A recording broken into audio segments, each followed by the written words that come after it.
আগামীকাল পর্দা উঠছে অমর একুশে বইমেলার।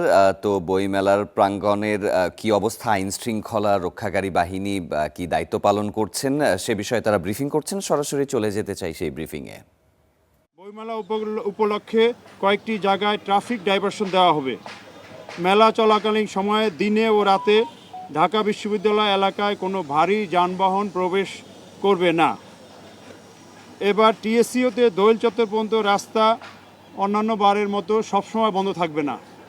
আশেপাশের ট্রাফিক চলাচলের সুবিধার্থে সময়ে সময়ে এই রাস্তা ওপেন করা হবে। আগত দর্শনার্থীদের সংখ্যা বিবেচনা করে এই রাস্তার ম্যানেজমেন্ট করা হবে, কখনো বন্ধ কখনো খোলা হবে। মেলা আগত অনুমোদিত যেগুলো যানবাহন, অনুমোদিত যানবাহন পার্ক করতে পারে না, তবে অনুমোদিত যানবাহনের জন্য পার্কিং স্থান নির্ধারণ করা হয়েছে। পার্কিং এলাকায় যানবাহন সুশৃঙ্খলভাবে প্রবেশ এবং বাইর নিশ্চিত করতে প্রয়োজনীয় ব্যবস্থা ট্রাফিক বিভাগ গ্রহণ করেছে।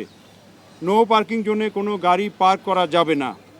তিন নেতার মাজার গেট ও টিএসসি রাজু ভাস্কর্য এলাকায় ব্যারিকেড এবং ডাইভারশন দেওয়া হবে। ব্যারিকেড সমূহে যানবাহনের ইউটার্নের ব্যবস্থাও থাকবে।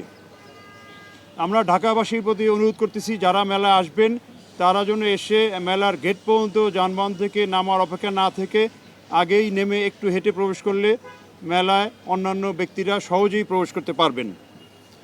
প্রিয় উপস্থিতি, নিরাপত্তা ও শৃঙ্খলার স্বার্থে বইমেলা কেন্দ্রিক কিছু ডাইভারশন ব্যবস্থা চালু থাকবে।